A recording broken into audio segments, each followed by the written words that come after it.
천안함 용사들의 고귀한 희생을 잊지 않겠습니다 하는 내용으로 천안함 장병들을 기리는 플랜카드를 내일 전국에 개청합니다.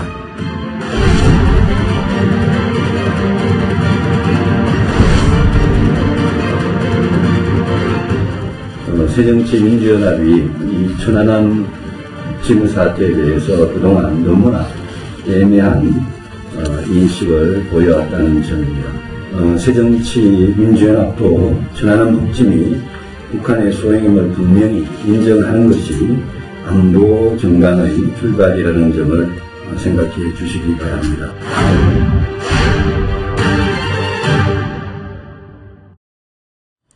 천안함 폭침 5주기를 이틀 앞두고 여야가 지금 다시 또 격돌했습니다. 오늘 유승민 원내대표, 새누리당의 원내대표가 직접 야당 지도부를 공격을 했는데 자세한 이야기를 또 풀어드리겠습니다. 천상철 차장, 네.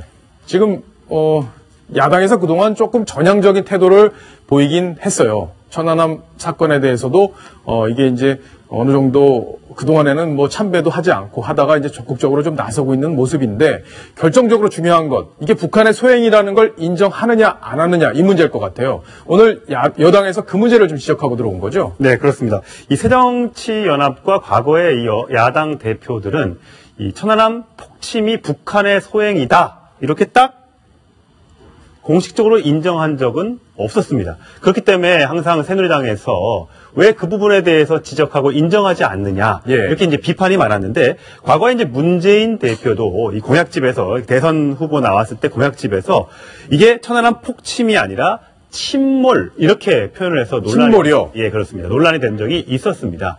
이 아무래도 공약집이라는 것은 국민들에게 다 이제 공개가 되고 언론들을 통해서 굉장히 보도가 되는 부분이기 때문에 굉장히 그 사람들의 눈에 띌 수밖에 없는데, 폭침이 아니라 지금 보시는 것처럼 튼튼한 안보 이러면서 밑에 천안함이 침몰되고 연평도에 포탄이 떨어지는 뭐 이런 식으로 표현을 했는데, 자, 이거 2012년 대선 후보였던 문재인 후보의 공약집이죠. 그래서 보면 밑에 파란색으로 써 있지만 튼튼한 안보, 안심하고 보내는 군대, 저기 공약의 밑에 있는 세부 항목에 천안함 침몰로 표시가 되면서 새누리당의 거센 공격을 받았는데, 저 얘기가 이제 많이 나오니까 이제 아무래도 국민들의 대선 후보로서의 자격 시비가 불거지자 이후에 이제 유서 때는 말을 좀 바꿨습니다. 그래서 11월 28일 대전역 유세에서 처음으로 천안함 폭침이라는 말을 썼었고요. 그다음에 12월 18일 마지막 유세에서도 천안함 폭침이라는 말을 쓰면서 마지막에 이제 좀 생각이 침몰해서 폭침으로 좀 바뀌어가는 그런 모습을 보였습니다만, 공식 석상에서 천안함 폭침이고 북한의 소행이다,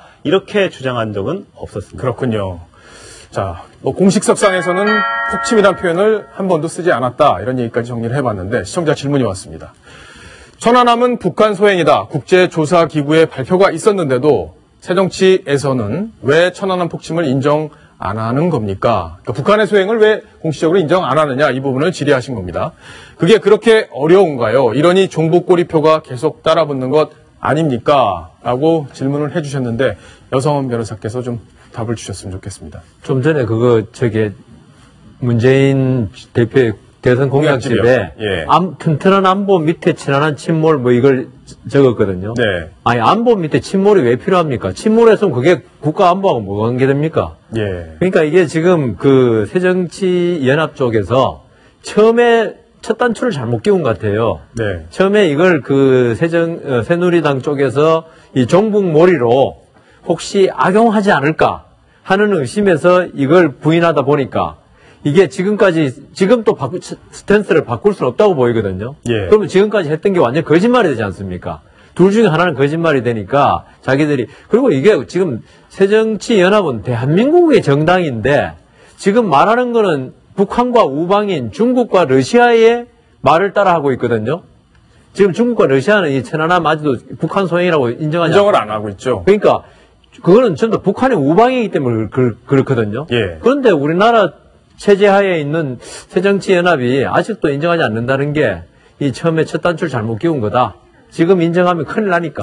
그러니까 어제 저희도 보도를 해드렸는데, 이 스모킹건이라고 할 수 있는 어뢰 추진체, 그거를 발견을 했고, 이게 북한 제품이라는 게 확인이 됐기 때문에 북한의 소행이라는 게 확실하게 명백하게 드러난 건데도 야당에서는 이상하게 묘한 그 스탠스를 지금 계속 유지하고 있는데, 바로 그래서 이런 꼬리표가 아직도 붙어 다니는 것 아니냐, 이런 지적, 시청자의 지적 있었습니다. 또 오늘까지 또 북한이 오늘 성명을 냈죠. 예. 천안함 사태에 대해서 우리는 책임이 없고 공동으로 조사하면 될 것이 아니냐. 그 예전에 그 주장을 계속 되풀이하고 있는데 우리의 그 어떻게 보면 대표적인 정당이 이런 문제에 대해서 아직까지도 좀 혼선을 야기하고 있다는 부분이 어떻게 보면 좀 남남 갈등을 야기하는 그런 또 다른 요인이 되는 게 아닌가 그런 아쉬움이 좀 듭니다. 문재인 대표의 대선 공약집에도 천안함 침몰로 나와 있지만 지난해인가 지지난해인가에 나왔던 1219 끝이 시작이라는 문재인 대표의 자서전이 있습니다. 예, 그랬죠. 거기에도 천안함 침몰로 표기가 되어 있습니다.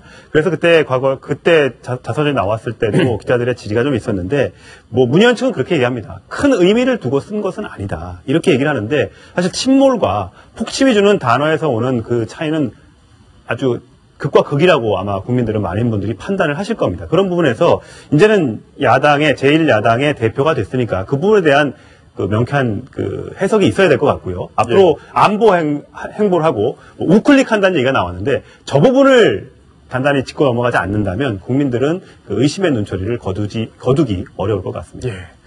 김정환 기자, 문재인 대표 행보를 잠깐 또 하나 살펴보고 넘어가야겠는데 김무성 대표는 젊은 층, 근데 문재인 대표는 또 다른 층을 공략한다 이런 얘기들이 나오더라고요. 네, 요즘에 또 어르신들을 적극 공략하고 있죠. 예. 어떻게 보면 야당이 취약 계층이라고 할 수 있는데 최근에 보면요, 지금 저 모습은 오늘 성북구에 있는 한 임대 아파트의 경로당을 방문해서 60대 이상의 노인분들과 간담회를 하고요. 직접 또 택배 상자 등을 나누기도 하고 저렇게 직접 보이시는 것처럼 굉장히 현장에서 열심히 어르신들을 섬기는 듯한 그런 모습을 연출을 하고 있습니다. 아까 앞서 말씀드렸듯이 취약계층이라고 할 수 있는 노인들에게 감성적으로 다가가는 그런 모습을 보이고 있는데요.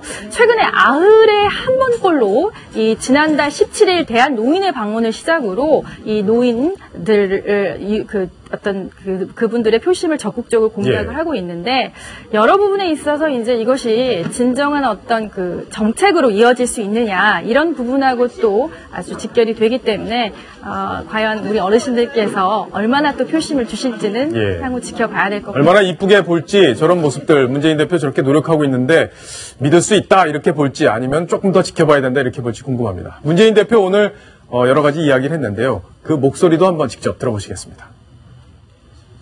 우리 어르신들이 불빛 쫄라매고 희생하고 헌신해서 이렇게 나라를 발전시켜 놨는데 그거 생각하면 우리들이 어르신들을 제대로 모시지 못하고 있는 거죠.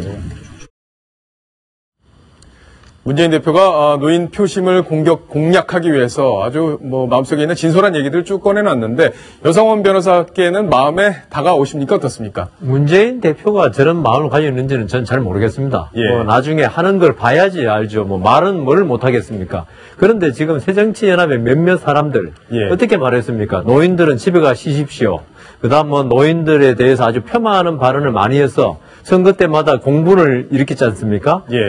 근데 그게 저는 이게 그 새정치연합의 일부의 돌출 발언을 보지 않습니다. 아, 그래요? 예, 그분들이 지금 좀 전에 말씀하셨다시피 젊은 층에게 항상 표를 얻고 나이 든 층에게 표를 못 받는다는 그런 의식, 그게 아주 피해망상?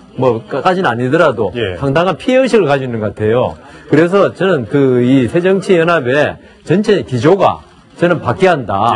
문재인 대표 한 사람의 말로는 이게 봄이 오지 않는다. 이렇게 생각합니다. 네, 이제 싸가지 없는 진보란 책이 있죠. 강준만 교수가 낸. 거기서 이런 얘기를 합니다. 보수층은 표심을 이렇게 유혹하는 듯한 바람둥이 같은 그런 달콤함이 있지만 진보 특히 야당 같은 경우에는 왜 나를 좋아하지 않느냐, 왜 나에게 표를 주지 않느냐 이런 식의 호통치는 모습이 오히려 표심을 이렇게 어떻게 보면 잃게 되는 그런 요인인데 이런 부분에 있어서는 어떻게 보면 좀 더 감성적으로 다가가려고 하는 그런 전략은 일단은 좀 긍정적으로 봐야 된다는 생각도 드네요. 문재인 대표가 내일 해병 2사단 상륙 장갑차 부대를 방문하고요. 내일이요? 모레는 국립대전현충원에서 열리는 천안함 폭침 5주기 공식 추모식에도 참석할 예정이라고 합니다. 조금 전에 야당 출입하는 후배한테 문자가 왔는데 그때 뭔가를 발표한다. 그래요. 네. 그러니까 안보와 관련된 변화된 인식, 천안함 폭침이나 침몰이나 이 관련해서 논란이 많았는데 그 현장에서 직접 뭔가를 발표한다. 알겠습니다. 그러면 그 목소리를 또 들어보고 이야기를 또 해야겠네요.